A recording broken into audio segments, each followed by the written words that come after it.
Peter, who listens with a pure heart. May their days be filled with peace, their nights with rest, and their homes with endless love. Lift their burdens, heal their pains, and let them know they are more precious than gold. Amen. My family, every story I write comes from my heart. I pour my soul into every line to bring you love, comfort, and joy. It hurts when some leave in the middle because all my effort is for you. My biggest strength is Binta. She changed me with her love, wisdom, and patience. She keeps me strong and inspires me to never give up on my family. This channel lives because of you. Every like, comment, and view is a treasure. To my new members, trust takes time, but this is your home now. Stay with me until the last line and feel the truth of my heart. If your heart is true, write, present. If your love is real, write, I am with Mr. Peter. The moment Jack Johnson heard that piano, he knew his life was about to shatter into 1,000,000 pieces, and he would spend every breath trying to put it back together. Claressa Shields didn't just play music, she summoned lightning with her fingertips. Each note she struck seemed to reach inside Jack's chest and stop time itself.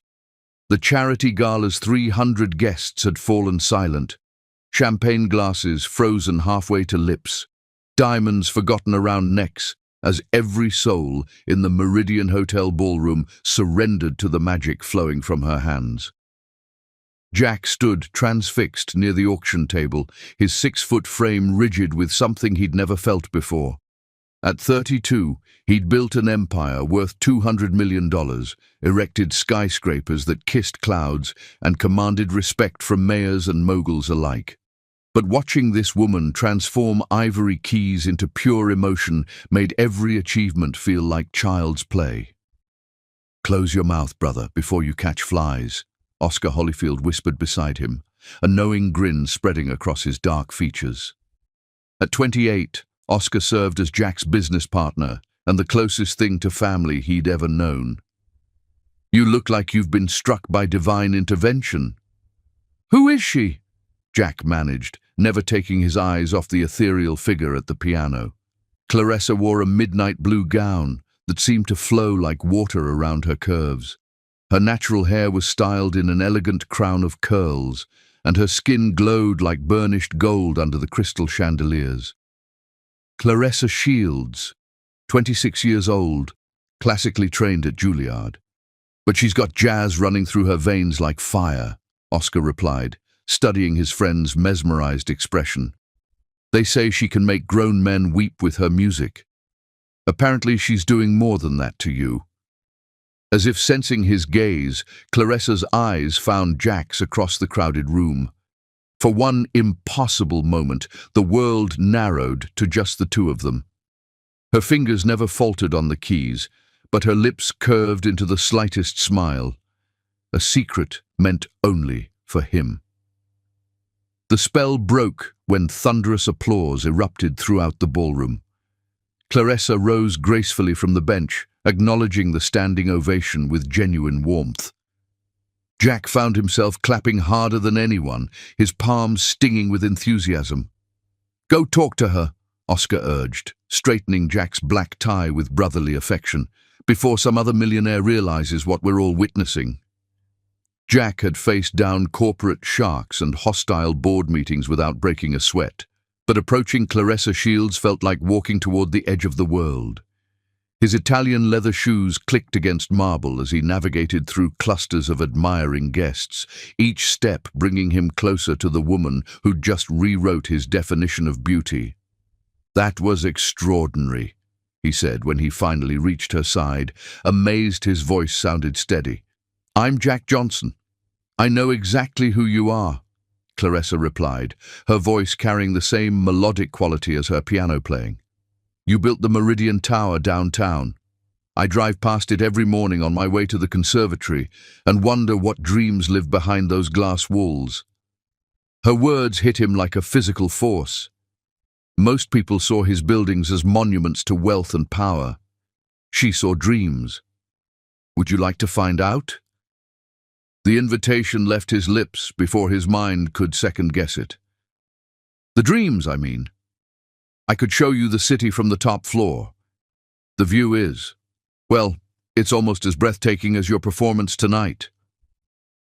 Clarissa studied him with intelligent brown eyes that seemed to see straight through his carefully constructed businessman facade. Mr. Johnson, are you asking me on a date? I'm asking you to let me spend time in whatever presence turned this room full of strangers into believers. Jack's honesty surprised even himself. Though if that constitutes a date, then yes, absolutely. Her laugh was like music itself, rich, genuine, and completely unguarded. I finish here at 11. Pick me up at 11:30. The next 4 hours crawled by like centuries. Jack attempted conversations with donors and city officials, but every word felt hollow compared to those few minutes with Clarissa. He caught Oscar watching him with amused concern. "You're completely gone, aren't you?" Oscar observed as they stepped outside the hotel into the cool evening air. "I've never seen you like this, Jack. Not even when you landed the Morrison contract." "This is different," Jack admitted, adjusting his cufflinks nervously. "She's different. Did you see the way she played? Like she was channeling something divine." "I saw a beautiful, talented woman who clearly affected my normally composed business partner," Oscar chuckled. "Just be yourself, man. Well, maybe be the best version of yourself." At 11:30 sharp, Jack's black Bentley pulled up to the hotel's side entrance. Clarissa emerged wearing a cream-colored coat over her gown, her natural beauty somehow even more striking in the soft streetlight. Jack stepped out to open her door, his heart hammering against his ribs. "So, Mr. Johnson," she said as they glided through the city streets, "tell me about these dreams that live in your buildings." "Call me Jack, and honestly, until tonight, I thought they were just structures, steel and glass and concrete, designed to impress investors and house businesses." He navigated toward downtown, where his latest creation pierced the skyline like a gleaming spear. "But watching you play, you made me remember why I became an architect in the first place." "Why was that?" "To build something beautiful that would outlast me. To create spaces where people could fall in love, make memories, start families." His voice grew softer as they pulled into the building's private garage. "I'd forgotten that buildings are supposed to shelter dreams, not just generate profit." The elevator ride to the 42nd floor felt both eternal and impossibly brief. When the doors opened directly into Jack's penthouse office, Clarissa gasped. Floor-to-ceiling windows offered a 360-degree view of the city, with lights stretching to the horizon like fallen stars. "My God," she whispered, moving to the windows. "It's like standing inside a constellation." Jack watched her profile as she took in the view, memorizing the curve of her neck, the wonder in her expression. "I've shown this office to dozens of people, investors, architects, journalists. You're the first person to see stars instead of real estate values." She turned to face him, and suddenly the space between them felt charged with electricity. "What do you see when you look out there, Jack?" "Tonight, I see possibility." He stepped closer, drawn by some invisible force. "I see a future I never imagined wanting." Their first kiss happened beside those windows, with the city bearing witness below. It was gentle, tentative, and absolutely perfect. When they finally broke apart, Clarissa's eyes were shining with tears. "What's wrong?" Jack asked, concerned he'd overstepped. "Nothing's wrong," she whispered. "Everything's exactly right, and that terrifies me." They spent the rest of the night talking about music and architecture, dreams and fears, the way moonlight transforms familiar landscapes into something magical. Jack shared his vision for affordable housing projects, while Clarissa described her work with underprivileged children at the community center. As dawn painted the sky in shades of rose and gold, they stood together at the windows, her head resting against his shoulder. "I have something to tell you," Clarissa said quietly, her voice carrying a strange tension that made Jack's stomach clench with sudden unease. But before she could continue, Jack's phone rang with the harsh urgency that meant only one thing: crisis. The caller ID showed Oscar's name, and Jack knew his partner would never interrupt unless it was life or death urgent. What secret was Clarissa about to reveal? And what emergency was about to shatter this perfect moment forever? Chapter 2. Building Dreams. Together. Love, Jack discovered, was the only construction project that defied every blueprint he'd ever drawn, and the only one he never wanted to complete. "Jack, thank God you answered." Oscar's voice crackled through the phone with barely contained panic. "The Morrison site. There's been an accident. The crane operator had a heart attack, and the whole structure is unstable. Fire departments evacuating 6 city blocks. We need you here now." The magic of dawn shattered like glass around them. Jack watched Clarissa's face transform from intimate vulnerability to understanding resignation, and something inside his chest twisted painfully. "I have to go," he said, ending the call while his eyes pleaded with her to understand. "Clarissa, what you were about to tell me can wait." She touched his cheek gently, her fingers warm against his skin. "People's lives are in danger. Go be the hero you were born to be." "This isn't how I wanted our first night to end." "Then make sure it's not an ending at all," she whispered, rising on her toes to kiss him softly. "Go save the city, Jack Johnson.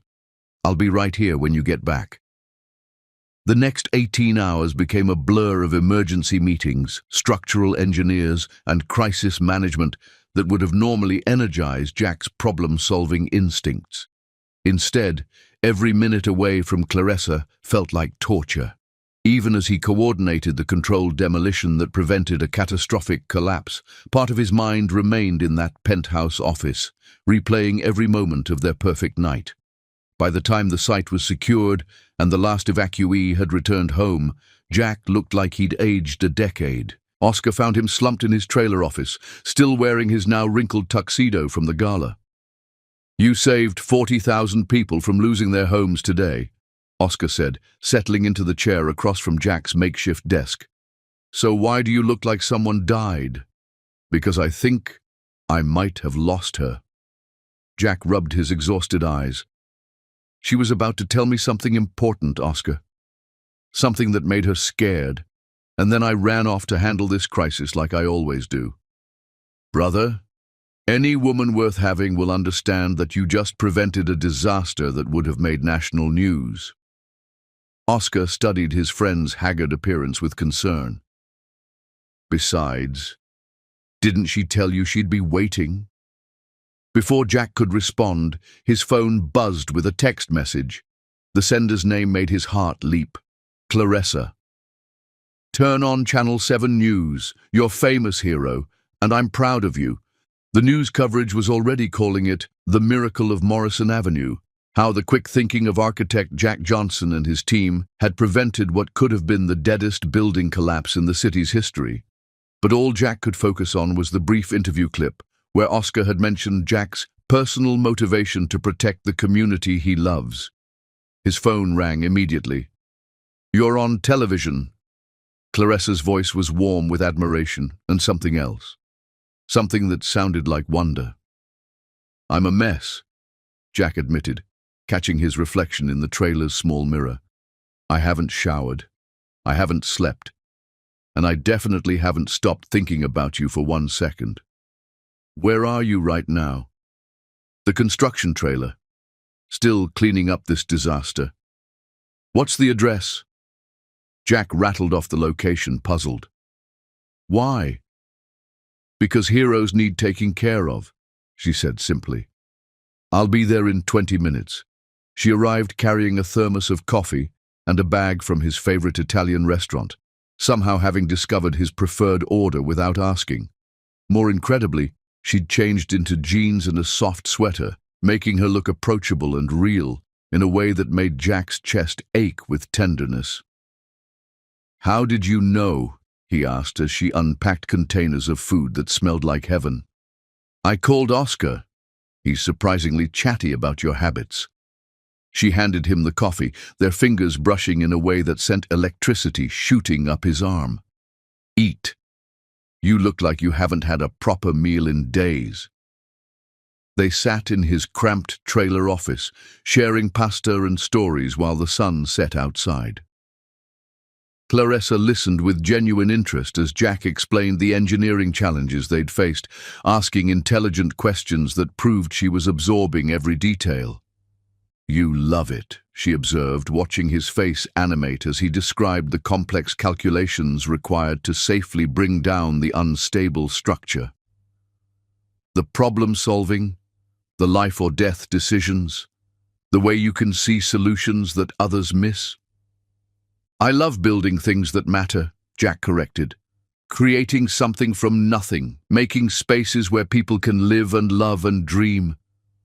He set down his fork, studying her face. What about you? What drives you to create music? The same thing, I think. Music builds bridges between souls. When I play, I'm constructing something invisible but essential. A connection, a moment of shared emotion, a memory that someone will carry forever. Her eyes grew distant. My grandmother used to say that musicians are architects too. We just build with notes instead of steel. The conversation flowed like a river between them, meandering through childhood memories, professional ambitions, and the thousand small details that make up a human life. Jack learned that Clarissa donated half her performance fees to music programs in underfunded schools. She discovered that Jack's first successful building had been an elementary school in his old neighborhood, constructed at cost because he remembered what it felt like to attend classes in a crumbling facility. Tell me about your family, Jack said as they finished the last of the wine Clarissa had somehow produced from her seemingly magical bag. A shadow crossed her features, brief but unmistakable. Not much family left. My parents died in a car accident when I was 19. My grandmother raised me, but she passed during my final year at Juilliard. She traced the rim of her wineglass with one finger. Music became my family after that. The composers who left their souls in the notes, the audiences who let me share those souls with them. I'm sorry, Jack said softly, understanding now the source of the loneliness he'd sensed beneath her confident exterior. That's a lot of loss for someone so young. It taught me not to waste time on things that don't matter. She met his eyes directly. And it taught me to recognize real connection when I find it. The weight of her words settled between them like a challenge and a promise. Jack reached across the small table to take her hand, marveling at how perfectly their fingers intertwined. Clarissa, last night you were about to tell me something that scared you. She was quiet for so long that Jack wondered if she'd decided not to answer. When she finally spoke, her voice was barely above a whisper. I was going to tell you that I've never felt anything like what happened when I saw you across that ballroom. That it terrified me because I've built my entire life around being self-sufficient, around never needing anyone. Her grip on his hand tightened. I was going to tell you that one night with you had already changed something fundamental inside me, and I didn't know if I was brave enough for that kind of vulnerability. Jack's heart hammered against his ribs as he processed her words. And now? Now I think maybe some risks are worth taking. She smiled, and it was like watching the sun rise, especially when the alternative is wondering what if for the rest of my life. The kiss that followed was different from their first, deeper, more certain, charged with the electricity of two people choosing to jump off a cliff together. When they finally broke apart, both were breathing hard. Come home with me, Jack whispered against her lips. Not for anything more than what you're ready for. Just, don't let this night end yet. They drove through the city in comfortable silence, her hand resting on his thigh as familiar landmarks took on new meaning. Everything looked different when you were falling in love. Colors more vibrant, lights more magical, the future suddenly infinite with possibility. Jack's penthouse apartment occupied the top 2 floors of one of his earlier buildings, a space he'd designed as a sanctuary from the demands of his public life. As they stepped off the private elevator, Clarissa gasped at the open floor plan that seamlessly blended living, kitchen, and workspace areas under a soaring ceiling dotted with skylights. "You live in a piece of art," she breathed, moving to the grand piano that dominated one corner of the main room. "I don't actually play," Jack admitted sheepishly. "I bought it because it looked right in the space, but it's been silent for 5 years." "Not anymore," Clarissa said, settling onto the bench with the familiarity of someone returning home. Her fingers found the keys, and suddenly the apartment was filled with something Jack had never realized it was missing. Music that turned his carefully designed space into a living, breathing sanctuary. She played for an hour, weaving classical pieces with jazz improvisations and melodies she created on the spot. Jack sat transfixed on his leather sofa, watching this woman transform his sterile bachelor pad into something that felt like home. "Play something you've never played for anyone else," he requested when she paused between songs. Clarissa's hands stilled on the keys for a moment. Then she began something hauntingly beautiful, a piece that seemed to tell a story of loss and hope, of walls coming down and hearts opening despite every logical reason to stay protected. "What's it called?" Jack asked, when the last note faded into silence. "It doesn't have a name yet," she admitted, turning to face him. "I started composing it this morning after you left. It's about this, US. The way you make me feel simultaneously terrified and completely safe." Jack crossed the room in 3 quick strides, pulled her to her feet, and kissed her with all the emotion he couldn't yet put into words. When they broke apart, her eyes were bright with tears. "Stay," he whispered. "Please, I have 4 guest rooms, or you can have my bed and I'll take the couch. I just want to wake up tomorrow and know this wasn't a dream." She stayed. They spent the early morning hours talking on his terrace, sharing coffee and watching the city wake up below them.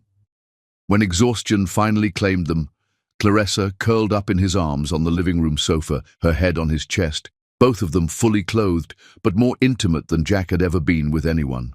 The next 2 months passed in a blur of stolen moments and growing connection. Jack found himself rearranging his schedule around Clarissa's performances, while she began timing her practice sessions to coincide with his lunch breaks so he could listen from his office across town.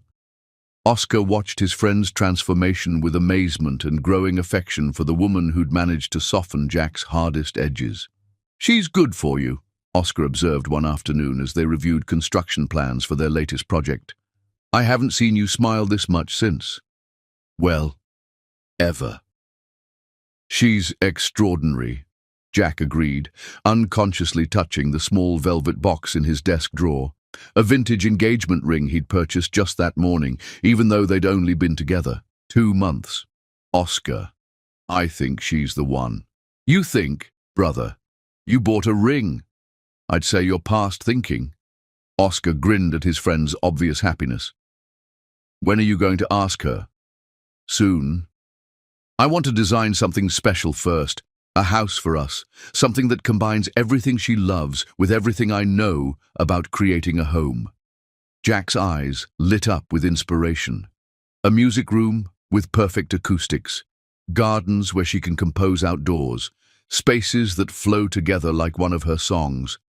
"You're designing a love letter in architecture," Oscar said with approval. "She's going to cry when she sees it."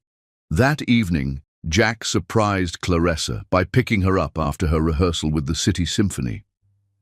Instead of heading to one of their usual restaurants, he drove to an empty lot on the outskirts of town, 5 acres of rolling hills, with a view of both the city skyline and the distant mountains. "What is this place?" Clarissa asked as they walked across the property hand in hand. "Our future," Jack said, his voice thick with emotion. "If you want it to be." He pulled out the architectural plans he'd been working on for weeks, detailed blueprints for a house that was equal parts practical and romantic. The main floor featured a music conservatory with floor-to-ceiling windows and a baby grand piano positioned to catch the morning light. The master suite opened onto a private garden designed for outdoor concerts. Every room flowed seamlessly into the next, creating sightlines and acoustic pathways that would carry music throughout the entire home. "Jack," Clarissa whispered, tears streaming down her face as she studied the drawings. "This is the most beautiful thing I've ever seen." "Look at the basement level," he said, pointing to a special room marked only with the letter N. "What's N?" "Nursery," he said quietly. "For the children I hope we'll have someday. I designed it with built-in speakers so you can play lullabies from the music room upstairs." Clarissa dropped the plans and threw her arms around his neck, sobbing against his shoulder with joy so profound it scared them both. When she finally pulled back to look at him, her face was radiant despite the tears. "Are you asking me to marry you, Jack Johnson?" "I'm asking you to build a life with me," he said, producing the vintage ring he'd carried in his pocket for days, waiting for the perfect moment. "To let me love you for the rest of our lives. To fill this house with music and laughter and all the dreams we haven't even dared to dream yet." The ring slid onto her finger like it had been crafted specifically for her hand. Clarissa stared at it in wonder, an elegant emerald surrounded by diamonds that caught the setting sun and scattered rainbow light across their joined hands. "Yes," she whispered, "yes to all of it, yes to forever." Their engagement party 3 weeks later became the social event of the season, with Oscar proudly serving as the master of ceremonies and half the city's elite toasting the couple who'd managed to make even cynics believe in fairy tale romance. But as Jack watched Clarissa play their song, the one she'd composed that first night in his apartment, he couldn't shake a growing unease that had nothing to do with happiness and everything to do with the phone calls that had been interrupting their perfect moments more and more frequently. The Morrison project had made Jack famous, but fame was attracting attention from people who didn't wish him well, and as Clarissa's ring caught the light during her performance, neither of them noticed the man in the corner taking photographs with a very expensive camera. Chapter 3. The Promise. Made. On the morning Jack Johnson was to marry the woman of his dreams, he received a phone call that should have been his first warning that some promises are made to be broken. The call came at 6 in the morning, 3 hours before the ceremony was scheduled to begin. Jack's phone buzzed insistently on the nightstand of his hotel suite, where Oscar had insisted he spend the night to maintain tradition. The caller ID displayed a name that made Jack's blood freeze: Vincent Torino, the city's most ruthless development magnate and Jack's biggest professional rival. "Congratulations on your wedding day, Johnson." Torino's gravelly voice carried a false warmth that fooled nobody. "I hope you're prepared to make some difficult choices about what matters most to you." "What do you want, Torino?" Jack kept his voice steady, despite the unease crawling up his spine. "Nothing that can't wait until after your honeymoon. Enjoy your special day with that beautiful musician of yours." The line went dead, leaving Jack staring at the phone with growing dread. Oscar emerged from the bathroom, already impeccable in his charcoal grey groomsman suit, and immediately noticed Jack's troubled expression. "Bad news on your wedding day? That's got to violate some kind of cosmic law," Torino called. "He's planning something, and he wanted me to know about it before I walked down the aisle." Jack set the phone aside and reached for his tuxedo, forcing himself to focus on the day ahead. "Whatever he's scheming, it can wait. Today belongs to Clarissa and me." "Damn right it does," Oscar agreed, straightening Jack's bow tie with the careful attention of a brother. "You're marrying the most incredible woman in the city, your business is thriving, and you've got a house being built that's going to make architectural magazines weep with envy. Torino can take his threats and shove them." The Cathedral of Saints rose like a Gothic dream against the October sky, its spires reaching toward heaven, as if blessing the union about to take place within its sacred walls. Jack had chosen the venue specifically for its acoustics, knowing that Clarissa would want their wedding to be filled with music that soared as high as their love. As guests began arriving, Jack marveled at how their two worlds had seamlessly merged over the past 6 months. Business associates mingled with symphony musicians, construction workers shared pews with conservatory professors, and everyone seemed genuinely excited to witness this union that had become legend in their social circles.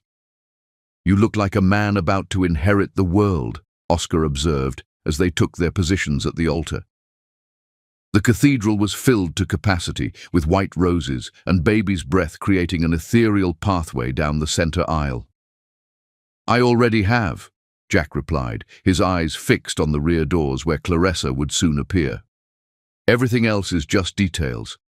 When the organ began playing the processional, a piece Clarissa had composed specifically for this moment, Jack's breath caught in his throat.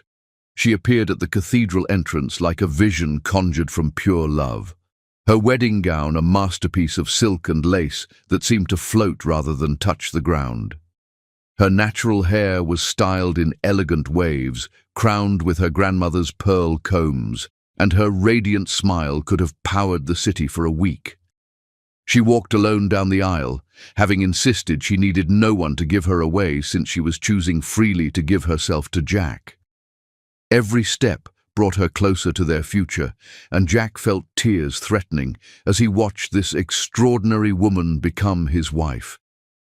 "Dearly beloved," the priest began when Clarissa finally reached Jack's side, her hands trembling slightly as she placed them in his. "We are gathered here today to witness the union of two souls who have found in each other their perfect completion." The ceremony flowed like one of Clarissa's compositions, each element building toward the crescendo of their vows. When the moment arrived for them to speak the words they'd written for each other, Jack's voice rang clear and strong throughout the cathedral. "Clarissa, 6 months ago you walked into my life and taught me the difference between building structures and creating homes. You showed me that the most important architecture isn't made of steel and glass, but of trust and tenderness, of shared dreams and whispered promises." He paused, overwhelmed by the magnitude of what he was about to pledge.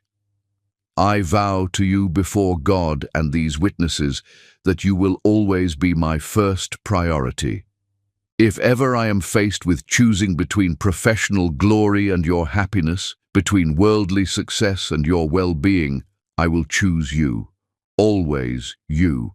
May everything I build turn to dust if I ever place anything above the sanctity of your soul." Gasps echoed through the cathedral at the intensity of his promise. Oscar felt a chill run down his spine, as if they'd all just heard a prophecy rather than wedding vows. Clarissa's response was equally powerful, her voice carrying the same musical quality that had first captured Jack's heart. "Jack, you've taught me that love isn't just about finding someone who completes you, but about becoming someone worthy of completion. You've shown me that true strength comes not from independence, but from choosing to be vulnerable with the right person." Tears streamed freely down her face as she continued. "I promise to fill your life with music, to be your sanctuary when the world becomes too heavy, and to love you with the same passion and dedication you bring to everything you create. Through whatever storms may come, I will be your foundation as you have become mine." When they exchanged rings, his a simple platinum band, hers the vintage emerald engagement ring now joined by a matching wedding band, the entire cathedral seemed to hold its breath. The kiss that sealed their marriage lasted long enough for the congregation to burst into spontaneous applause, and when they finally broke apart, both were laughing through their tears. The reception was held in the ballroom of the Meridian Hotel, the same venue where they'd first met. Oscar's best man speech brought down the house, recounting Jack's transformation from workaholic bachelor to devoted fiancé with humor and genuine affection. "I've watched Jack build monuments to his ambition all over this city," Oscar declared, raising his champagne flute. "But the greatest thing he's ever constructed is the love he shares with Clarissa. May that be the foundation that supports everything else he ever creates. As the evening progressed, Jack and Clarissa moved through their reception like dancers in a perfect pas de deux. They mingled with guests, cut their three-tier cake topped with sugar flowers that matched Clarissa's bouquet, and shared their first dance to the song she'd written for him that magical first night. But even in the midst of such joy, Jack couldn't entirely shake the unease Torino's call had created. He noticed men he didn't recognize lingering at the edges of the celebration, their expensive suits and calculating eyes, suggesting they weren't typical wedding guests. "Oscar," Jack whispered during a quiet moment between dances, "do you recognize those two near the bar, the ones taking pictures?" Oscar followed Jack's gaze and frowned. "Never seen them before? Want me to have them removed?" "No, don't make a scene. Just keep an eye on them."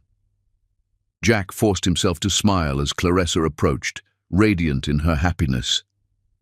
"Tonight is about celebrating. Everything else can wait until tomorrow." But as the evening wound down and he and Clarissa prepared to leave for their honeymoon in Tuscany, Jack found an envelope slipped under the door of their bridal suite.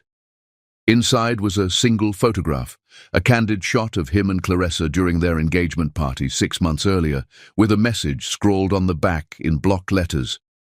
"Beautiful couples make beautiful targets. Enjoy your honeymoon, Mr. Johnson. Your real marriage begins when you return." Jack stared at the threatening note while Clarissa finished packing in the bedroom, humming the melody from their wedding song. The sound of her happiness only made the cold dread in his stomach worse. "Ready, my husband?" Clarissa appeared in the doorway wearing traveling clothes, her face glowing with post-wedding bliss. Jack quickly pocketed the photograph, forcing his brightest smile. "Ready for anything, my wife." As their car pulled away from the hotel toward the airport, neither Jack nor Clarissa noticed the black sedan that began following them through the city streets. In the passenger seat of that sedan, Vincent Torino studied surveillance photos while his associate drove. "Beautiful wedding," Torino murmured to himself. "Too bad it's going to be such a short marriage." The honeymoon would be perfect, but the real test of Jack's sacred vows was waiting for them back home, and some promises are easier to make in the glow of candlelight than to keep in the harsh fluorescent reality of business warfare. Chapter 4. New Life Stirring. The morning Clarissa Johnson discovered she was carrying their first child, Jack realized that all his architectural achievements had been mere practice for building the most important structure of his life, a family. 3 months had passed since their fairy tale wedding, and the Tuscany honeymoon had given way to the comfortable rhythm of married life. Their dream house was nearing completion on the hillside property, with construction crews working overtime to finish before the spring season. Jack arrived home each evening to find Clarissa at the piano, composing new pieces inspired by their shared happiness. But this particular December morning felt different. Jack woke to find his wife's side of the bed empty, unusual for someone who typically treasured their quiet morning moments together. He found her in the marble bathroom of their temporary downtown penthouse, staring at a small white stick with an expression he could not immediately interpret. "Clarissa?" He approached cautiously, noting the way her hands trembled slightly. "Everything all right?" She turned to face him, tears streaming down her cheeks, but her smile radiated pure joy. "Jack, we're going to have a baby." The pregnancy test clattered to the marble floor as Jack swept her into his arms, spinning her around the bathroom while both of them laughed and cried simultaneously. When he finally set her down, his hands immediately moved to her still flat stomach, with reverent wonder. "How long have you suspected?" he asked, pressing gentle kisses to her forehead. 2 weeks, maybe 3. I wanted to be certain before telling you." Her voice carried the musical quality he adored, now enhanced with maternal tenderness. "I have a doctor's appointment scheduled for this afternoon to confirm everything is progressing normally." Jack's mind immediately shifted into planning mode. The same strategic thinking that had built his architectural empire now focused on creating the perfect environment for their growing family. We need to accelerate construction on the house. The nursery room I designed will need modifications for proper ventilation and temperature control, and we should interview pediatricians, research the best hospitals, ensure every detail is perfect. Jack, Clarissa laughed, placing her hands over his to still their nervous movement. We have 7 months to prepare. The baby will be fine if we take this one step at a time.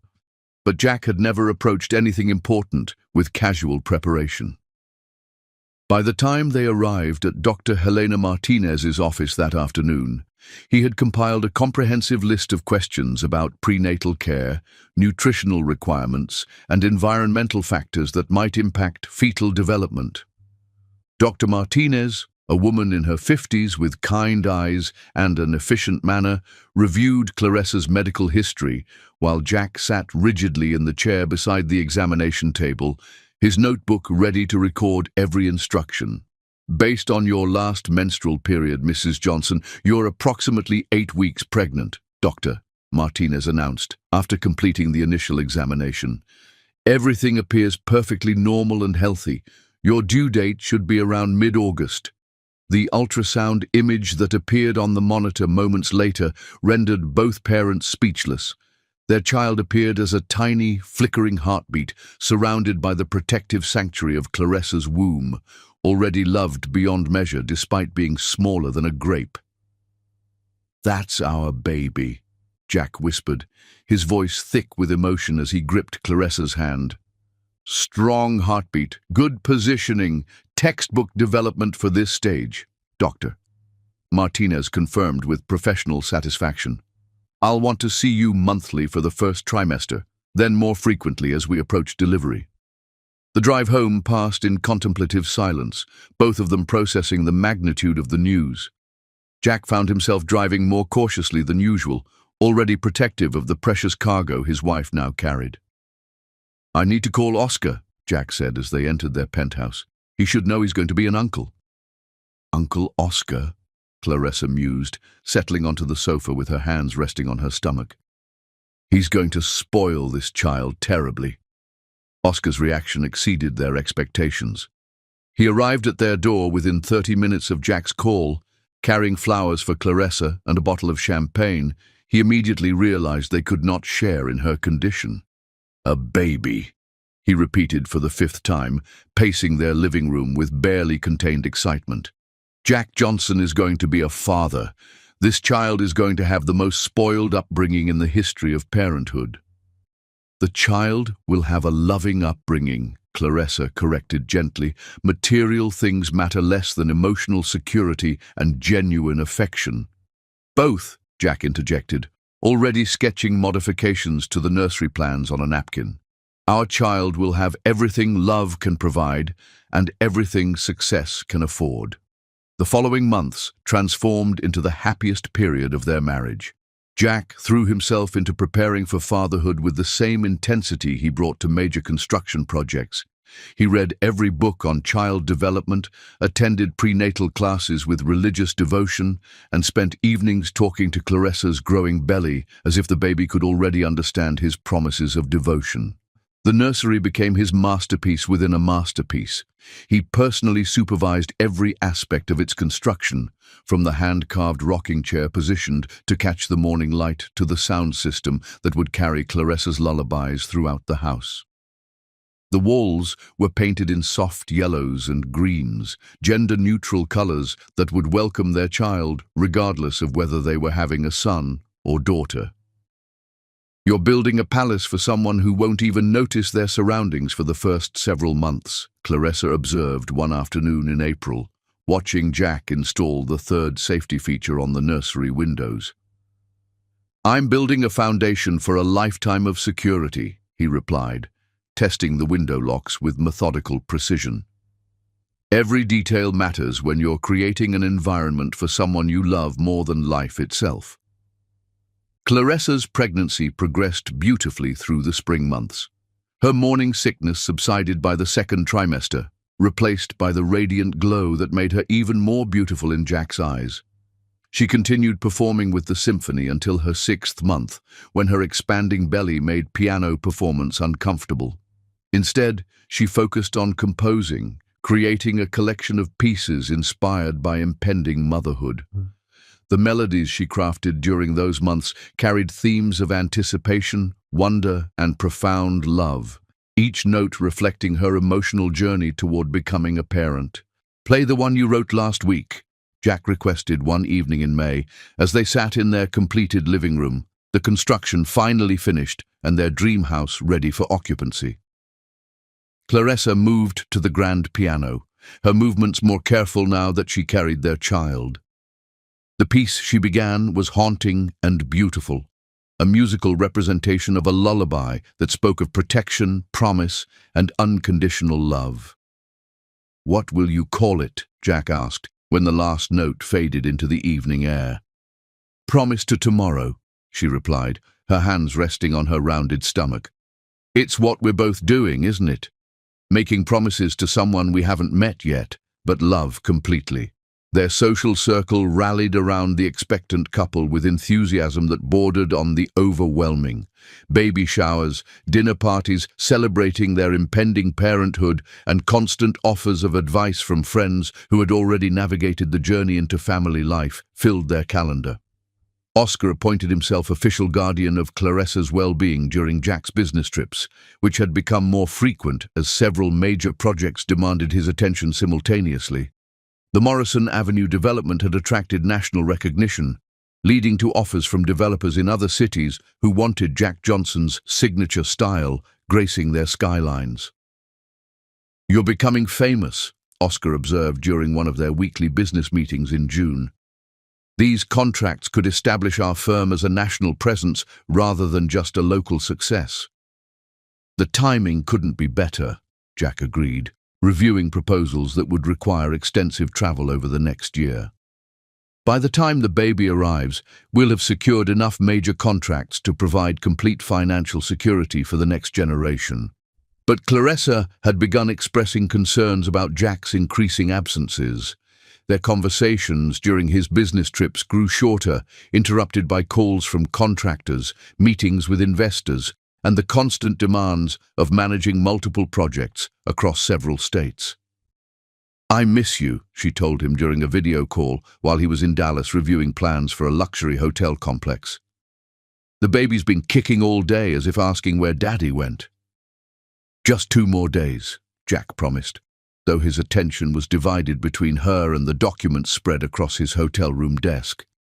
"This contract alone will fund the baby's entire college education and secure our family's future for decades." After ending the call, Jack sat alone in his hotel room, surrounded by the blueprints and financial projections that represented his professional dreams coming true. Everything was falling into place exactly as he had envisioned: national recognition, financial security, a beautiful wife, and a child on the way. So why did he feel an inexplicable sense of unease, as if he stood on the edge of a precipice he could not yet see? The answer came 3 days later, when Vincent Torino's call interrupted his return flight from Dallas. "Congratulations on your expanding empire, Johnson." Torino's voice carried the same false warmth that had marked their previous conversations. "I hope fatherhood doesn't make you too attached to your current success. Sometimes men have to choose between protecting their families and protecting their businesses. I wonder which one you'll choose when the time comes." Chapter 5. Cracks in the Foundation.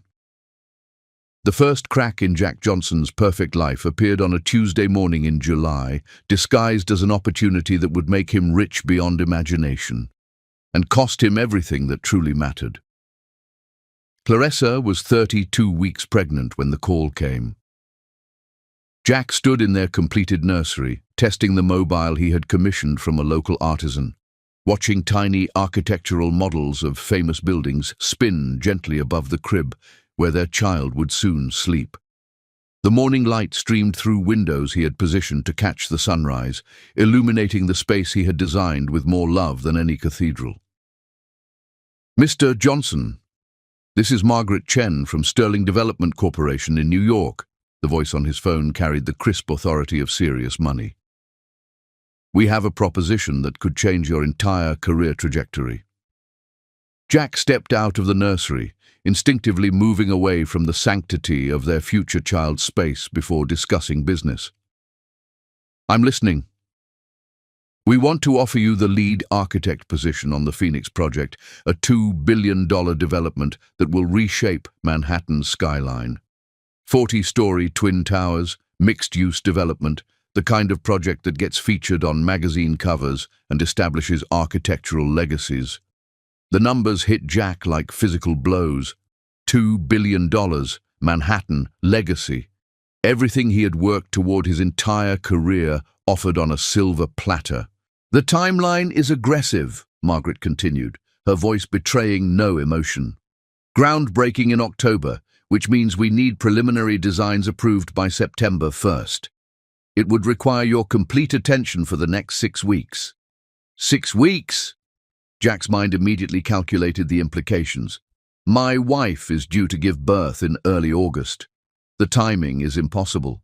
"Mr. Johnson, opportunities like this appear once in a lifetime. We've researched your work extensively. The Morrison Avenue project, your innovative use of sustainable materials, your ability to blend functionality with aesthetic vision. You're exactly what this project needs." Margaret's tone sharpened with business calculation. "However, if the timing doesn't work for your personal schedule, we have other architects under consideration." Jack found himself walking to the master bedroom, where Clarissa napped peacefully, one hand resting on her swollen belly. 7 months of pregnancy had made her even more beautiful, her face glowing with maternal serenity, her body gracefully accommodating the life they had created together. "I need to discuss this with my wife," he said quietly. "Of course. But understand that this decision needs to be made quickly. We're interviewing final candidates this week." After ending the call, Jack sat beside the bed, watching Clarissa sleep. Their child moved visibly beneath her thin cotton dress, small limbs stretching and shifting as if already eager to enter the world. This was everything he had claimed to want: family, love, the quiet satisfaction of domestic happiness. So why did the Phoenix project feel like destiny calling? When Clarissa woke an hour later, Jack explained the opportunity with careful neutrality, presenting the facts without revealing his growing excitement about the prospect of designing something that would outlast them all. $2 billion, Clarissa repeated softly, her hand moving instinctively to her belly. "That's an incredible amount of money. More than we could earn in 10 years of local projects," Jack confirmed, "but the timing couldn't be worse. I would need to be in New York constantly through September, possibly longer." "Through our baby's birth," Clarissa said, her musical voice carrying a note of sadness he had never heard before. "I told them no, obviously. Family comes first. That's what I promised you." But even as he spoke the words, Jack felt them ring hollow. The Phoenix project represented everything he had sacrificed his 20s to achieve. National recognition, architectural immortality, the kind of success that would secure their family's future for generations. "What does Oscar think?" Clarissa asked, struggling to sit up against the pillows he quickly arranged behind her. "I haven't told him yet." There's no point discussing something that's not going to happen. That afternoon, Jack met Oscar for lunch at their usual restaurant, intending to mention the Phoenix project only as an interesting footnote to their conversation. Instead, he found himself describing every detail of the proposed development with barely contained enthusiasm. "Jesus, Jack," Oscar breathed, setting down his coffee cup with shaking hands. "This is it. This is what we've been building toward our entire careers." "It doesn't matter," Jack said quickly. "Clarissa's due date is too close. I can't abandon my wife to chase a business opportunity." "But what if you didn't have to choose?" Oscar leaned forward, his eyes bright with possibility. "What if we structured this so you could be present for the birth but still secure the contract?" "How?" I handle the day-to-day operations here. You do the initial New York meetings, establish the creative vision, then work remotely as much as possible. If Clarissa goes into early labor, you drop everything and come home. If she delivers on schedule, you're back for the birth and can resume work afterward. Jack wanted to dismiss the suggestion immediately, but found himself considering the logistics. The contract would require physical presence for key meetings. Some meetings. Not all meetings. Jack, this is the opportunity we've dreamed about since we started this company. Oscar's voice carried a conviction that resonated deep in Jack's ambitious heart. And think about what this means for your child. Financial security beyond imagination. A legacy worth inheriting. The conversation haunted Jack through the rest of the week. He researched the Phoenix project obsessively, studying architectural renderings and financial projections that made his current success seem small by comparison. The towers would rise higher than any building he had ever designed, incorporating innovations that would influence urban development for decades. Meanwhile, Clarissa grew noticeably more uncomfortable as her pregnancy entered its final weeks. July's heat seemed to affect her more severely, leaving her exhausted and occasionally dizzy. Jack arranged for a cleaning service and meal delivery, ensuring she could rest as much as possible, but his attention was increasingly divided between her needs and the opportunity that beckoned from New York. "You're distracted," she observed one evening as they sat on their terrace, watching sunset paint the city in shades of gold and rose. "You've been checking your phone every few minutes." "Just keeping up with current projects," Jack lied, though his phone contained saved articles about the Phoenix project and unanswered emails from Margaret Chen. "Jack, if this opportunity means so much to you, maybe we should reconsider." The words he had been hoping to hear struck him like lightning. "You would be okay with me traveling during your final month?" "I would be okay with you pursuing your dreams as long as you promise to be here when it matters most." Clarissa took his hand, pressing it against her belly where their child seemed to respond to his touch with gentle movement. "This baby won't be born for another 4 weeks. If you can balance the travel with being present for the delivery, maybe we can make this work." Jack kissed her deeply, tasting salt from tears he had not realized were falling down his cheeks. "I promise you, on everything I hold sacred, that I will not miss our child's birth. Whatever this project demands, that day belongs to our family."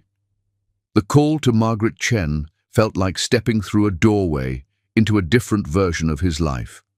Within 48 hours, Jack was on a plane to New York, his laptop loaded with preliminary sketches and his heart heavy with the weight of the promise he had just made. The Sterling development offices occupied 3 floors of a glass tower that offered panoramic views of Manhattan's iconic skyline. Margaret Chen proved to be a woman in her 40s with steel-grey hair and eyes that missed nothing, surrounded by a team of executives who spoke in the language of quarterly projections and market penetration. "Mr. Johnson, your reputation precedes you," she said, gesturing toward a conference table covered with site plans and financial documents. "We are prepared to offer you a contract worth $12 million for the Phoenix project's architectural design, with performance bonuses that could double that amount. $12 million. Jack had never imagined earning such a sum from a single project. The figure represented financial freedom beyond his wildest calculations, enough to ensure that his child would never want for anything. "The timeline remains non-negotiable," Margaret continued. "We need your complete commitment through the initial design phase. Any delays could cost us the development permits we've secured." Jack found himself nodding agreement before his conscious mind had processed the implications. "I understand. My wife is due in early August, but I can work around that timeline." "Excellent. We'll need you in New York 3 days per week through August, with the understanding that September will require your full presence here." As Jack signed the contract that would change everything, his phone buzzed with a text message from Clarissa. "Baby's moving so much today." I think he or she is as excited about Daddy's new adventure as we are. Love you."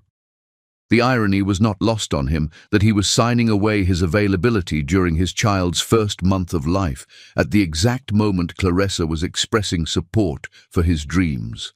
But $12 million would provide security for generations, and surely a successful father was better than a present but struggling one. The flight home gave Jack 6 hours to rationalize his decision, to transform what felt like betrayal into what sounded like wisdom. He was building a legacy, securing his family's future, ensuring that his child would inherit a world of infinite possibilities. When he arrived home to find Claressa pale and exhausted, her ankles swollen and her breathing labored, a different kind of fear began to take root in his chest. "How did the meetings go?" she asked, struggling to rise from the sofa where she had been resting. "Perfectly. The contract is signed, and I structured everything to be here when you need me most." He helped her to her feet, alarmed by how much effort the simple movement required.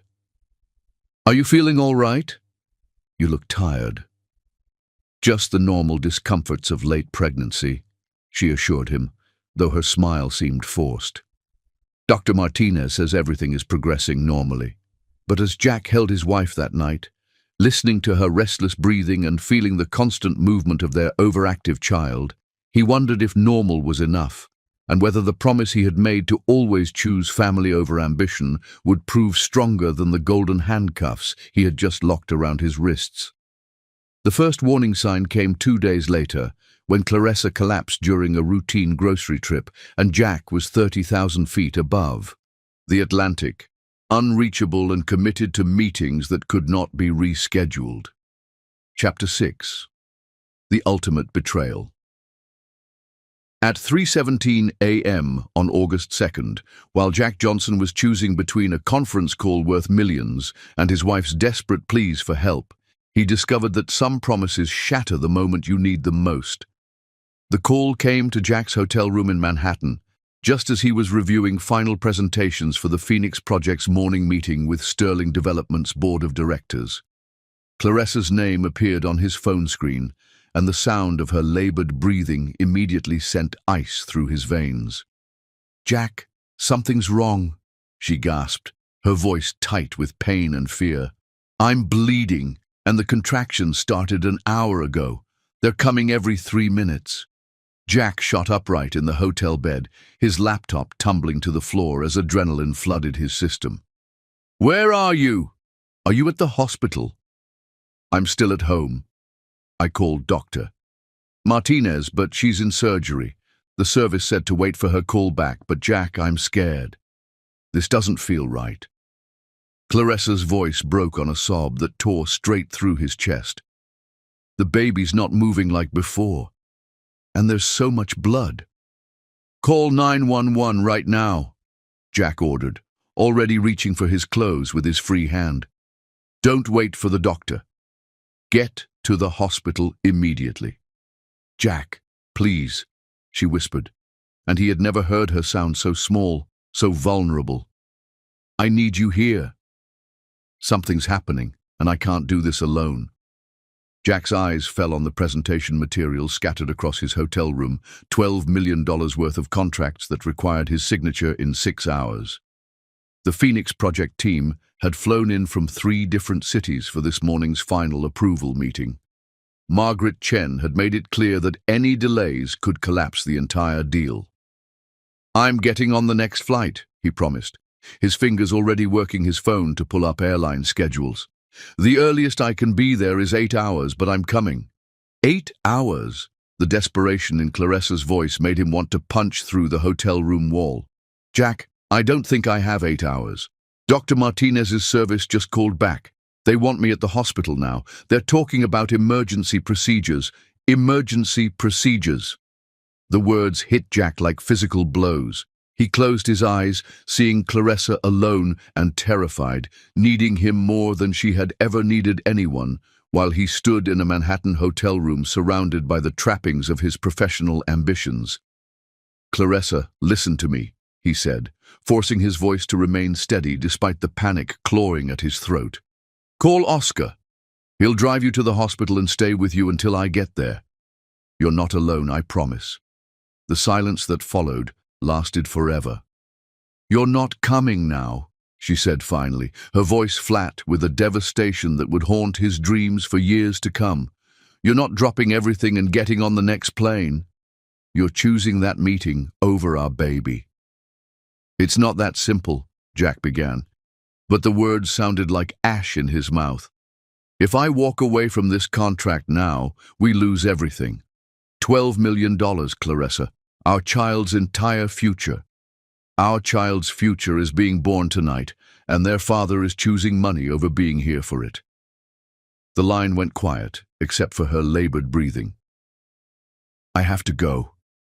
The contractions are getting worse. Clarissa, wait."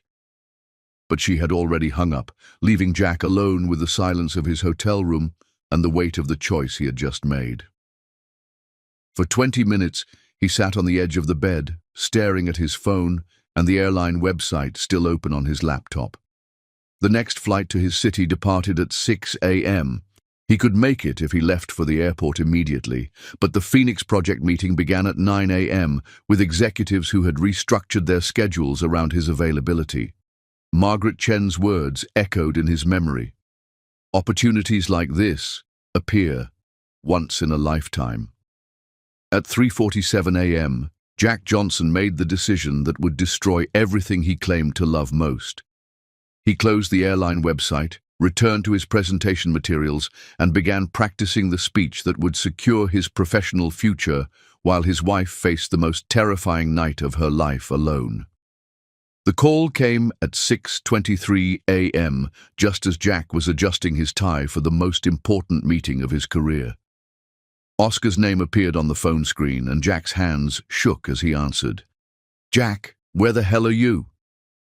Oscar's voice carried a fury that Jack had never heard before. "Clarissa's in emergency surgery.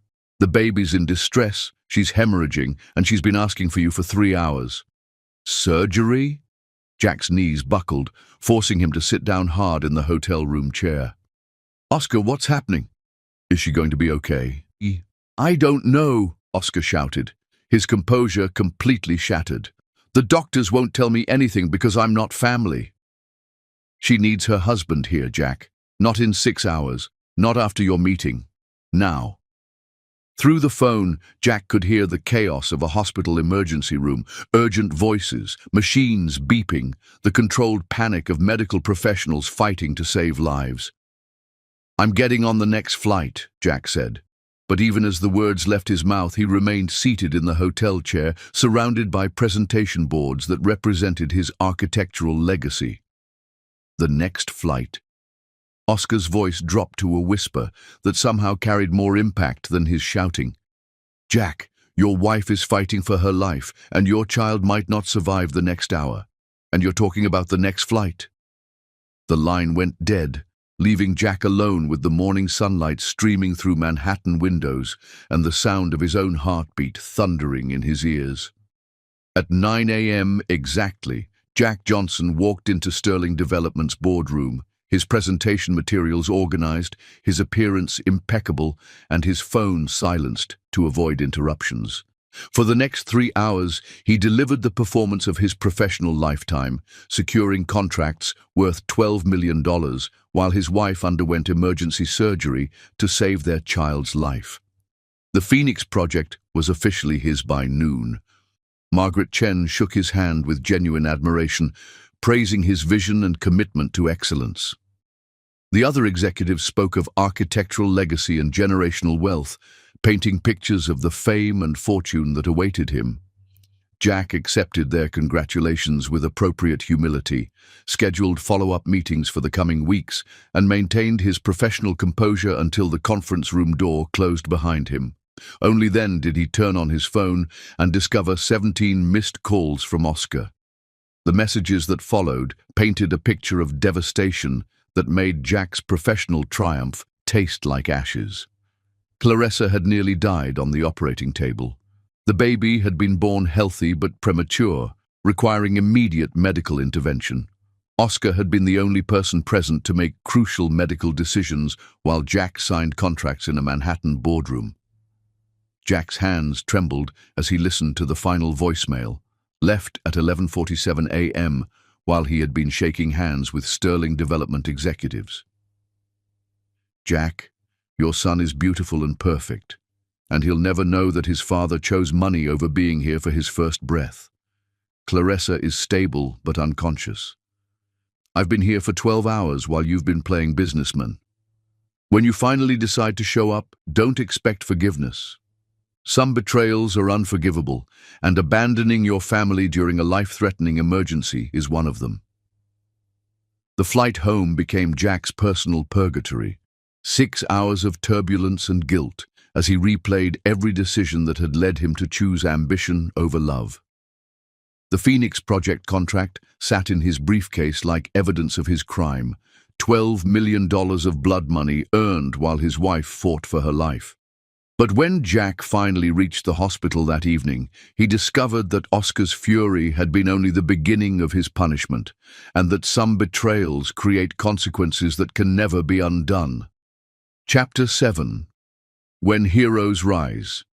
Oscar Holyfield had always believed that heroism was reserved for soldiers and firefighters until the night he held a newborn baby whose father had chosen ambition over love, and realized that sometimes the greatest act of courage is simply showing up when no one else will. The emergency room of St. Mary's Hospital had become Oscar's personal hell, a fluorescent-lit purgatory where he paced between uncomfortable chairs, while the woman he had come to love like a sister fought for her life behind surgical doors he could not breach. Clarissa's call had come at 3:30 a.m., her voice thick with pain and terror. "Oscar, I can't reach Jack. Something's wrong with the baby and I'm bleeding. I need someone to drive me to the hospital." He had broken every traffic law racing to their house, finding Clarissa doubled over in the foyer, her nightgown stained with blood, her face pale with shock. The ride to the hospital became a nightmare of contractions and desperate prayers, with Clarissa gripping his hand until his bones ached. "Where is Jack?" she kept asking between waves of pain. "Why won't he answer his phone?" Oscar had no answer that wouldn't destroy what remained of her faith in the man she had married. "Sir, are you family?" The nurse asked the question for the third time in 2 hours, her scrubs stained with evidence of the medical crisis unfolding beyond his reach. "I'm the closest thing she has right now," Oscar replied, his voice hoarse from pleading with medical staff bound by privacy laws and protocol. "Her husband is traveling for business." The lie tasted like poison on his tongue. Business. As if Jack were stuck in traffic rather than sitting in a Manhattan boardroom choosing contracts over his wife's life. Dr. Martinez emerged from surgery at 7:15 a.m., her surgical mask pulled down to reveal exhaustion etched into every line of her face. Oscar rose from his chair like a man preparing for execution, reading his fate in the doctor's expression. "The baby is alive," she said without preamble, and Oscar's knees nearly buckled with relief. 7 pounds, 2 ounces, healthy lungs, strong heartbeat, a perfect little boy.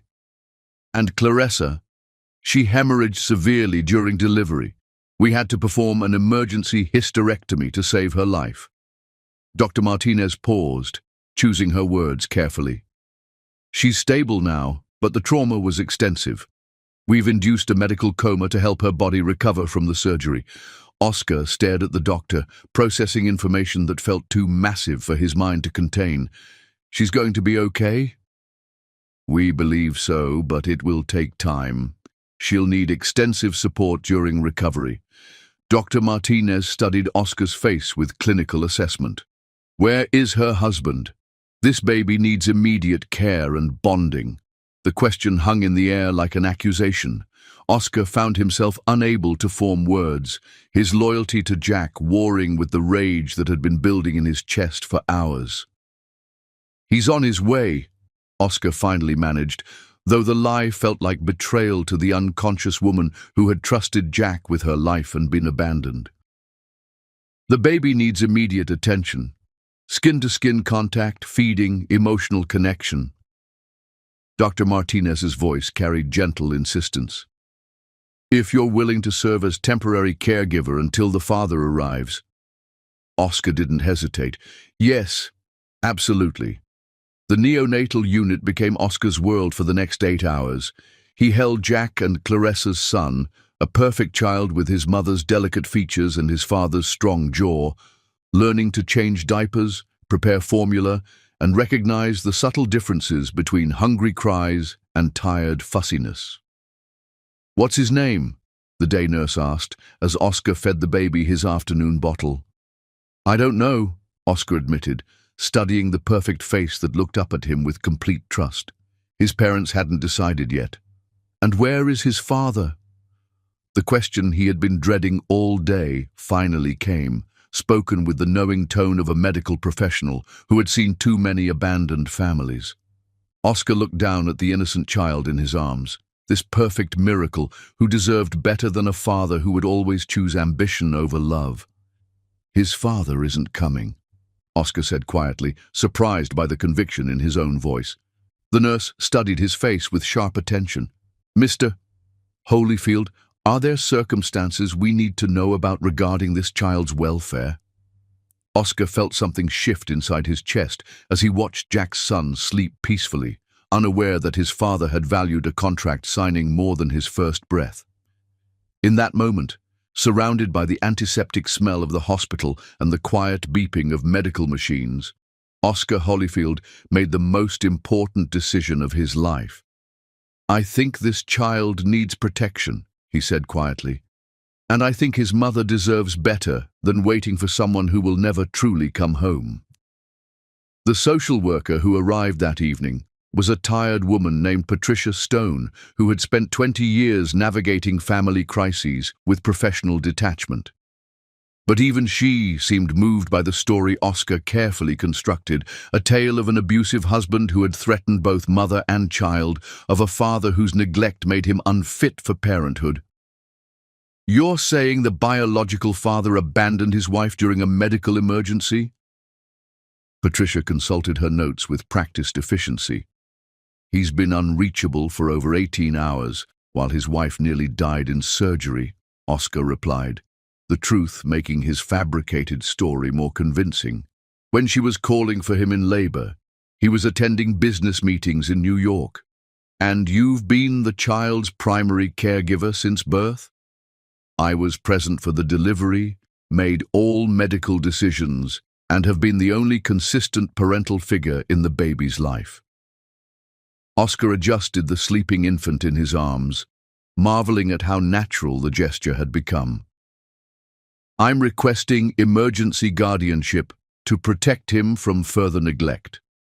The paperwork took 2 hours to complete. Oscar signed documents establishing temporary custody, created a birth certificate listing himself as the father, and provided testimony about Jack's unfitness as a parent. Each signature felt like both betrayal and salvation, destroying Jack's legal claim while protecting an innocent child from future abandonment. "This is highly irregular," Patricia admitted as she witnessed the final documents. "But given the circumstances of parental abandonment during a medical crisis, the court will likely approve emergency guardianship." When Jack finally called at 6 a.m. the next morning, Oscar was ready. "Oscar, thank God!" Jack's voice carried relief and panic in equal measure. "How are they? Is Claressa awake? Is the baby okay?" "Your son is perfect," Oscar said coldly, adjusting the infant against his chest. 7 pounds, 2 ounces, healthy and beautiful, no thanks to his father. "And Claressa? In a coma. She nearly died, Jack. They removed her uterus to stop the hemorrhaging. Your wife almost bled to death calling your name while you were signing contracts." The silence that followed stretched across the miles between Manhattan and the hospital room where Oscar cradled the child Jack should have been holding. "I'm flying home now," Jack said finally. "I'll be there by this afternoon." "Don't bother rushing," Oscar replied, watching the baby's peaceful face as he slept. "You've already missed everything that mattered." Oscar ended the call and looked down at the child who had become his responsibility through abandonment and love. He had forged documents, lied to social workers, and manipulated a legal system designed to protect children from unfit parents. But watching this perfect innocent sleep trustingly in his arms, Oscar felt no guilt, only the fierce protectiveness of someone who had found his true purpose. "Your daddy chose money over being here for your birth," he whispered to the sleeping baby. "But I promise you'll never wonder if you're loved. I promise you'll never be abandoned again." Outside the hospital room windows, the sun was setting on August 2nd, painting the sky in shades of rose and gold. It was a beautiful evening for new beginnings, for the birth of love that had nothing to do with biology and everything to do with showing up when it mattered most. When Jack Johnson finally arrived at the hospital 6 hours later, he would discover that some betrayals create consequences that reshape entire families, and that the man he had once called his closest friend had just become his greatest enemy. Chapter 8. Years of Hidden Truth. 7 years after the night that shattered 3 lives forever, a 60-second video of a boy playing piano would prove that some secrets are too powerful to remain buried, and some bonds too strong to be broken by lies. Claressa Williams, she had reclaimed her maiden name the day her divorce was finalized, stood in the kitchen of her modest townhouse, preparing lunch for her husband of 3 years. The wedding ring on her finger bore no resemblance to the vintage emerald that had once symbolized promises broken in Manhattan boardrooms. This simple gold band represented something entirely different: love built on presence rather than promises, devotion demonstrated through daily choices rather than grand gestures. Dr. Michael Williams had been her therapist first, helping her navigate the devastating aftermath of abandonment and loss.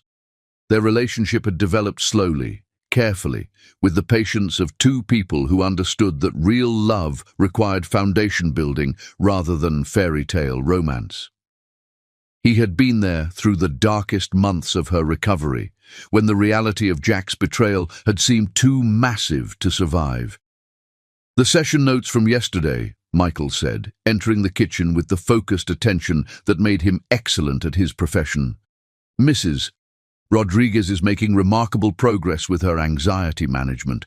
I believe we can reduce her sessions to monthly check-ins." Claressa smiled, watching her husband review patient files with the same meticulous care he brought to everything in their life together. At 45, Michael possessed the quiet strength that comes from helping others heal their deepest wounds. His presence had taught her that love could be both passionate and peaceful, that security came not from grand romantic gestures, but from consistent daily kindness.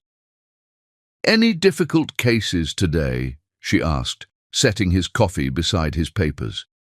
"A custody battle involving parental abandonment. The mother is struggling with trust issues after being left during a medical emergency." Michael glanced up from his notes, his expression carrying professional concern. "It reminds me how fortunate we are to have found each other." The words carried additional weight for Claressa, who had learned that happiness was not a destination, but a daily choice made by 2 people committed to showing up for each other. Her marriage to Michael bore no resemblance to the passionate whirlwind she had shared with Jack. Instead, it offered something more valuable: absolute reliability and genuine partnership. Her music career had evolved during the recovery years. Instead of performing in concert halls, she now taught piano lessons to children at the community center, finding joy in nurturing young talent rather than seeking applause from strangers. The compositions she wrote during this period reflected hard-won wisdom about love, loss, and the courage required to rebuild a life from ashes. "The Henderson boy shows real promise," she told Michael, referring to her most talented student. "His technique reminds me of someone I used to know." The comment carried layers of meaning that Michael understood without explanation. Claressa rarely spoke directly about her first marriage or the child she had lost, But 7 years of therapy had taught both of them that healing happened through gradual acknowledgement rather than forced confrontation. Meanwhile, across the city, Oscar Holyfield was experiencing his own version of domestic contentment as he helped his 7-year-old son with homework at their kitchen table. The boy, legally named David Holyfield, according to the forged documents Oscar had filed years earlier, possessed the same intense focus that had once characterized his biological father's approach to architectural problems. "Dad, why do buildings need so many support beams?" David asked, looking up from his science textbook with curious brown eyes that carried unsettling resemblance to someone Oscar tried not to remember. "Because every structure needs a strong foundation," Oscar replied, the words carrying personal significance he hoped the child would never need to understand. "Without proper support, even the most beautiful buildings will collapse." Oscar's devotion to David had become the organizing principle of his life. He had restructured his business partnerships to allow maximum time for school events, homework assistance, and the 1,000 daily interactions that comprise real fatherhood. The architectural firm he had built without Jack's partnership had achieved modest success, but Oscar measured accomplishment differently now, in parent-teacher conferences attended, bedtime stories read, and piano lessons that David approached with inherited musical talent. "Can we practice piano after homework?" David asked, his face lighting up with the enthusiasm that appeared whenever music entered the conversation. "Of course. Show me what you learned in your lesson yesterday." The piano in their living room had been Oscar's gift to David on his 5th birthday, a baby grand that the child approached with natural ability that sometimes made Oscar's chest ache with complicated emotions. Watching David play, Oscar often wondered if musical talent was purely genetic or if some deeper connection existed between the boy and the mother he believed had died during childbirth. The lie had become Oscar's greatest burden and most necessary protection. David knew only that his mother had been a beautiful musician who had loved him completely, but died bringing him into the world. Oscar had constructed this fiction to spare the child from knowledge that would have destroyed his sense of security, that his biological father had chosen money over family, abandoning them during their most vulnerable moment. Across town, in a penthouse office overlooking the city skyline, Jack Johnson stared out at buildings that no longer brought him satisfaction.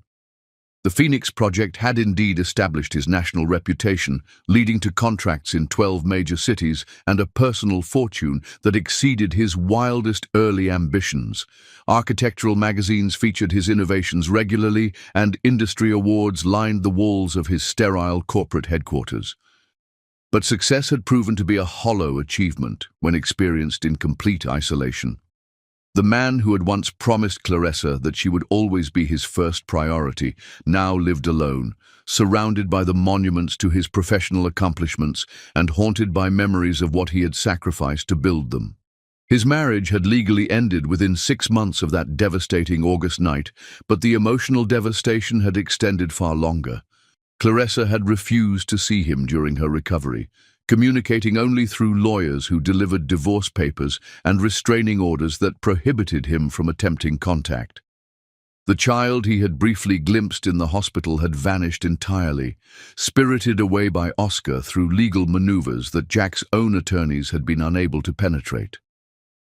"Sir, the Seattle project requires your approval," his assistant announced through the intercom, interrupting his contemplation of a skyline that contained several buildings he had designed but no longer remembered creating.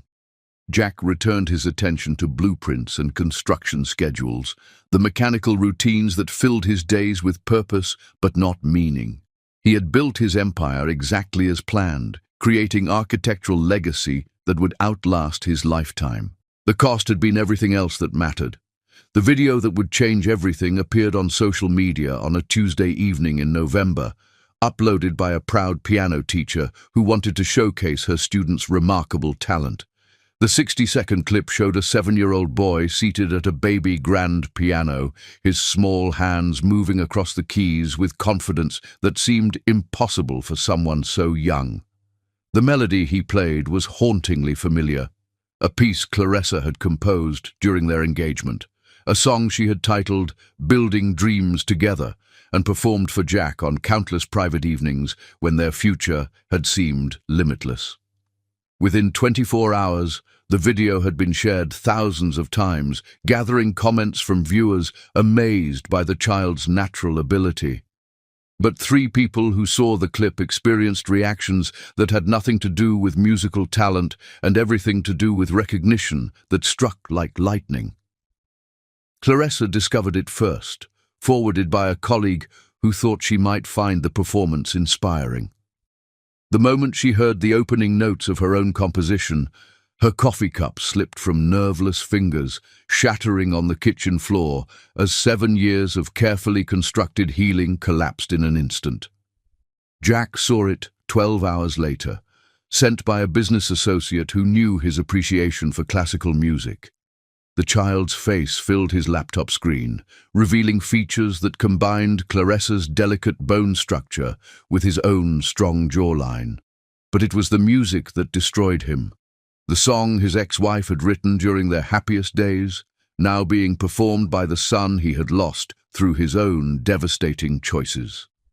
Oscar was the last to learn about the viral video, alerted by David's excited announcement that his piano performance was famous on the internet. As Oscar watched his son's face appear on thousands of screens worldwide, he realized that 7 years of protective lies were about to crumble under the weight of truth that could no longer be contained. The boy who had been raised as David Holyfield was about to discover that his entire life had been built on fabrication designed to protect him from knowledge that would now destroy the only security he had ever known. Within 48 hours, 3 lives would collide again, as the viral video attracted attention from someone who had been searching for them all, and whose arrival would force Oscar to choose between protecting his lies and protecting the child he loved more than life itself. Chapter 9. Reckoning and Redemption. The truth has a way of surfacing like water through concrete, slowly at first, then all at once, destroying everything built on false foundations until only honest ground remains. Private investigator Rebecca Martinez had been searching for David Holyfield for 18 months, hired by a client whose identity remained sealed behind attorney-client privilege. The viral piano video had been her breakthrough, facial recognition software confirming what human intuition had suspected. The 7-year-old boy performing Clarissa Williams' composition was the missing piece of a puzzle that stretched back nearly 8 years. "I found him," she announced during her Tuesday morning call to the law firm of Sterling, Chen and Associates. "The child from the Johnson custody case. He's been living under the name David Holyfield with Oscar Holyfield in the Riverside district." The response came swiftly. Within 48 hours, court documents were filed challenging the fraudulent adoption, DNA testing was ordered, and the carefully constructed lies that had protected David's childhood began crumbling under legal scrutiny that could not be avoided or deflected. Oscar received the court summons on Thursday morning, delivered by a process server who apologized for interrupting his breakfast with David. The legal language was dense, but the implications were clear. Someone was challenging his parental rights, demanding genetic testing, and threatening to expose the fabricated documents that had made him David's legal father. "Dad, who was that man?" David asked, looking up from his cereal with the casual curiosity of childhood. "Just someone delivering papers for work," Oscar replied. But his hands shook as he folded the summons and tried to maintain the normal morning routine that was about to become impossible. The call to his attorney confirmed his worst fears. "Oscar, this is serious. If they can prove the adoption documents were forged, you could face criminal charges for kidnapping, fraud, and falsifying government records. We need to discuss your options immediately."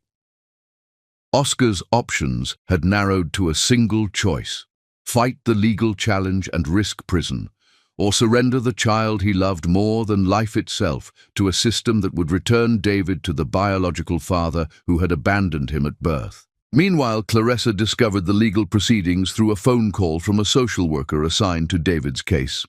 The woman's voice carried professional sympathy as she explained that DNA testing had confirmed the child's biological parentage and that Clarissa's parental rights, which had never been legally terminated, remained intact. Mrs.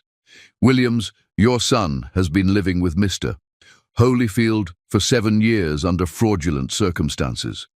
The court needs to determine the child's best interests, which may include reunification with his biological mother. Clarissa gripped the phone with hands that had not trembled since her darkest recovery days. Her son, the baby she had believed died during birth, had been alive all this time, raised by the man who had been present when his father chose ambition over family. "I want to see him," she whispered, the words carrying 7 years of suppressed maternal longing. The meeting was arranged for the following Monday at the family court building, with social workers present to facilitate what promised to be the most complicated reunion in the facility's history.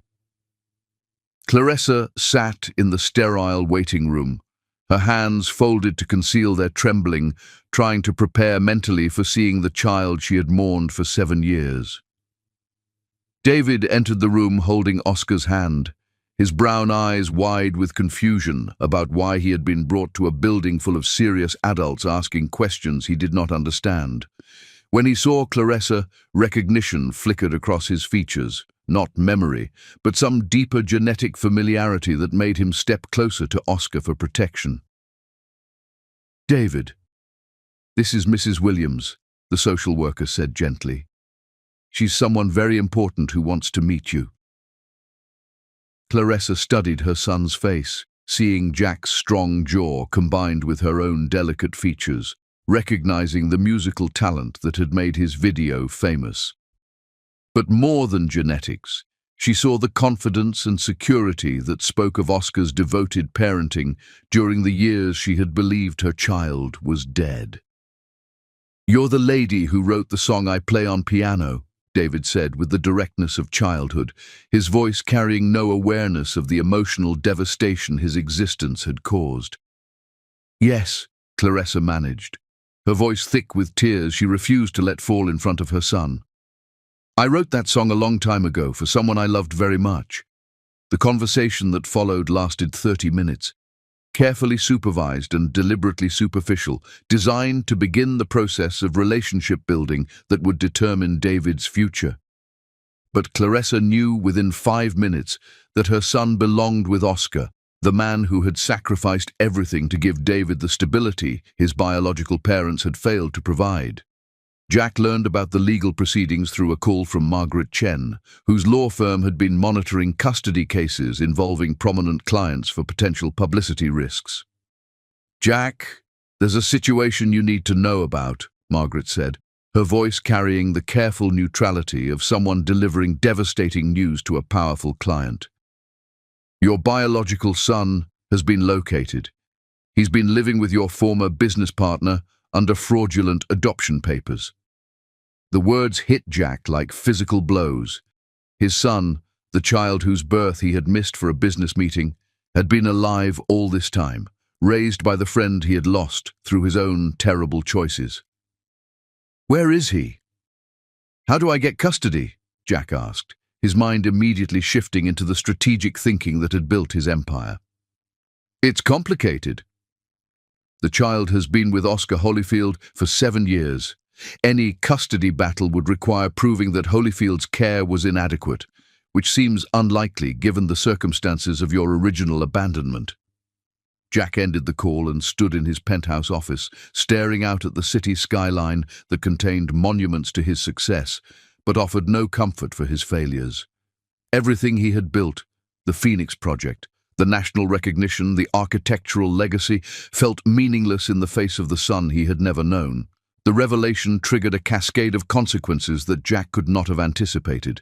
Investigative journalists, attracted by the viral video and subsequent legal proceedings, began examining his business practices with the scrutiny that comes from sensing a larger story.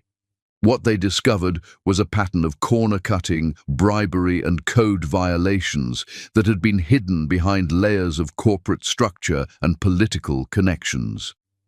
The Phoenix Project itself became the focus of a federal investigation when whistleblowers revealed that Jack's designs had knowingly violated safety regulations to reduce construction costs. The $2 billion development that had cost him his marriage was now threatening to destroy his professional reputation and result in criminal charges. Within 2 weeks, Jack Johnson's empire was crumbling faster than the inadequately supported buildings he had designed.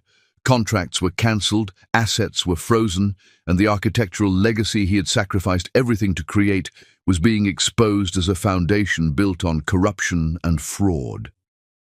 The man who had once promised Clarissa that everything he built would turn to dust if he ever chose glory over her soul was watching that prophecy fulfill itself with devastating precision. The custody hearing was scheduled for December 15th. But Jack knew that legal proceedings would not restore what he had destroyed through his own choices. Standing in his empty penthouse, most of his possessions had been seized as part of the federal investigation. He realized that redemption could not be earned through courtrooms or legal maneuvering.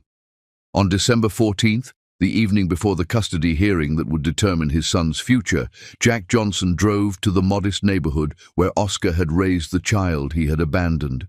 The house was smaller than Jack's former walk-in closet, but warm light spilled from every window, and he could see David practicing piano in the living room while Oscar helped with homework at the kitchen table. Jack sat in his car for an hour, watching the domestic scene that should have been his life, understanding finally what he had traded for professional success that now lay in ruins around him. When Oscar put David to bed and turned off the living room lights, Jack finally found the courage to approach the door. He knocked softly, knowing that this conversation would either begin his journey toward forgiveness or confirm that some betrayals are too profound to overcome. When Oscar opened the door, his face showed no surprise. Only the weary resignation of someone who had been expecting this confrontation for 7 years. "I know you hate me," Jack began, his voice carrying none of the confidence that had once commanded boardrooms and construction sites. "I know I have no right to ask for anything after what I did to Clarissa, to you, to my son. But I need you to know that losing my family was the worst mistake I ever made, and watching you raise David with the love I should have given him has been my punishment and my education." He paused, seeing his own reflection in Oscar's eyes, a broken man who had finally learned that some foundations, once cracked, can never be repaired.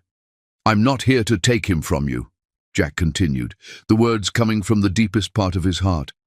"I'm here to ask if there's any way I might earn the chance to be part of his life, not as the father who abandoned him, but as someone who has learned what love actually means by watching you demonstrate it every day for 7 years. Jack's voice broke on the final words, 7 years of suppressed grief and recognition pouring out in a confession that laid bare every mistake, every regret, every moment of understanding what he had lost through his own devastating choices. Chapter 10. Love's True Foundation. True family is not built with DNA or legal documents, but with presence during 2 a.m. fevers, patience through piano practice, and love that chooses to stay when staying is harder than leaving. The custody courtroom fell silent as Judge Patricia Morrison reviewed the case files that had consumed 6 months of legal proceedings and 7 years of hidden truth. David sat between Oscar and Clarissa, his small hand gripping the only father he had ever known, while stealing curious glances at the woman who had written his favorite piano pieces. Jack sat alone at the plaintiff's table, his once commanding presence diminished by the weight of choices that had cost him everything he had claimed to value most. "This case presents unique circumstances," Judge Morrison began, her voice carrying the authority of someone who had spent 20 years navigating family law's most complex challenges.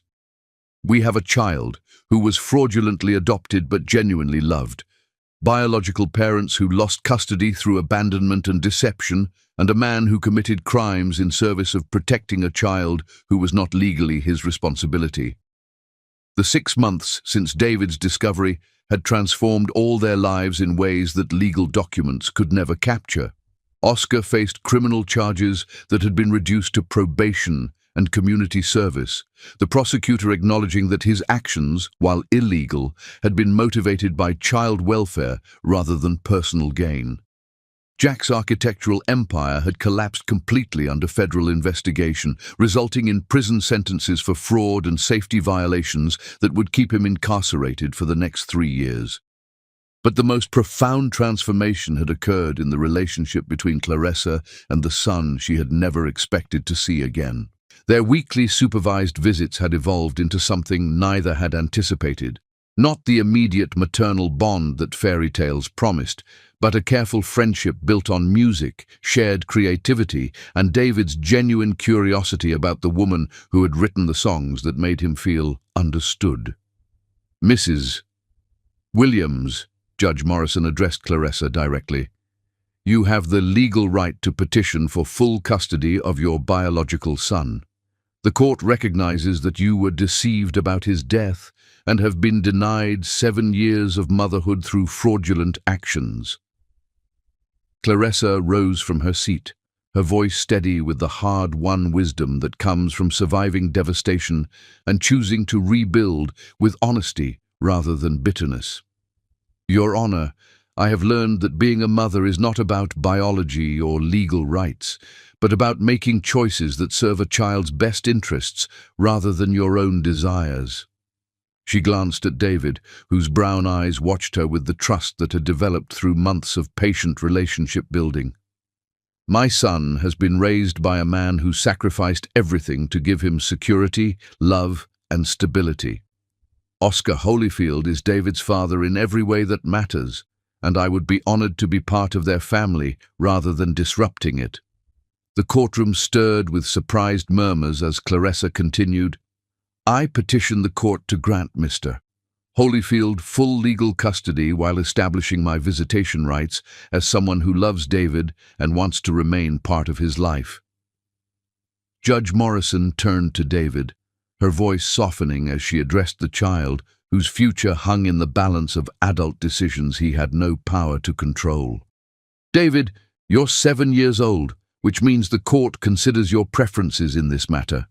Who would you like to live with?" David looked at Oscar with the absolute trust that comes from 7 years of bedtime stories, scraped knee bandages, and patient homework assistance. "I want to live with my dad," he said simply, his child's voice cutting through legal complexity with startling clarity. "But I like Mrs. Claressa too. She teaches me new songs and tells me stories about music." "And Mr. Johnson?" Judge Morrison asked gently, nodding toward Jack. "He's your biological father. Would you like to know him?" David studied Jack with the frank assessment of childhood, seeing a stranger who shared his facial features but carried sadness that seemed too heavy for someone his size to understand. "Is he the reason my dad looks sad sometimes?" David asked with devastating innocence. Oscar's sharp intake of breath was audible in the silent courtroom. 7 years of protecting David from painful truths had not prevented the child from sensing the complicated emotions that surrounded his existence. "Yes," Oscar said quietly, his voice thick with emotion he could no longer conceal. "Mr. Johnson made some choices that hurt people we love, but that doesn't mean he's a bad person. Sometimes good people make terrible mistakes." Judge Morrison spent 30 minutes reviewing the psychological evaluations, social worker reports, and character witnesses that painted a clear picture of David's well-being and future needs. When she finally rendered her decision, her voice carried the weight of Solomon-like wisdom applied to modern family complexity. The court awards full legal custody to Oscar Holyfield, with the understanding that all parties will work together to support David's emotional well-being and family connections. Mrs. Williams will have liberal visitation rights as David's biological mother and chosen family member. Mr. Johnson will be permitted supervised visits upon his release from prison, contingent on completing parental education and anger management programs. The gavel's final bang seemed to echo, with the finality of justice served and wisdom applied, but the real resolution occurred in the courthouse hallway, where three adults faced the work of rebuilding relationships that had been shattered by betrayal and secrecy.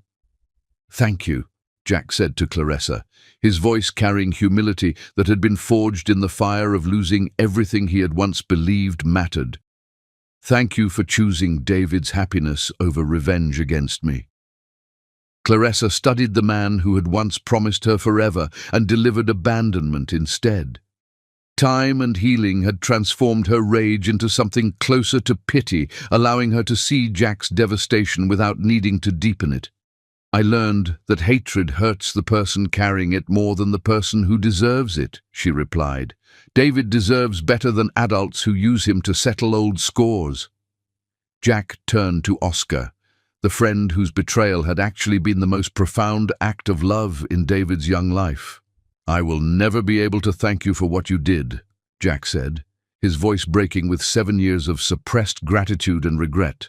"You gave my son everything I was too selfish to provide. You were the father I should have been."